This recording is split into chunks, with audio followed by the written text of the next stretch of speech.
અમદાવાદ જિલ્લાના ધોલેરા પશુ દવાખાના દ્વારા ધોલેરા તાલુકાના ભાણગઢ ગામે ઊંટોમાં થતો ગંભીર ચક્રી રોગ અટકાવવા માટે વિશેષ એન્ટીસરા કેમ્પનું આયોજન કરાયું હતું. આ કેમ્પનો મુખ્ય હેતુ ઊંટોમાં થતો ચક્રી રોગ અટકાવવાનો તેમજ પશુપાલકોમાં પશુ આરોગ્ય પ્રત્યે જાગૃતિ લાવવાનો હતો. ચક્રી રોગમાં ઊંટોમાં કમજોરી, વજન ઘટાડો અને ક્યારેક મૃત્યુનું કારણ બને છે.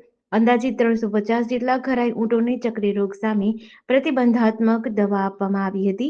કેમ્પમાં હાજર પશુપાલકોને ચક્રી રોગના લક્ષણો, રોગ ફેલાવાની રીત, સમયસર સારવાર, સ્વચ્છતા અને નિવારણના ઉપાયો અંગે વિસ્તૃત અને ઉપયોગી માર્ગદર્શન આપ્યું હતું.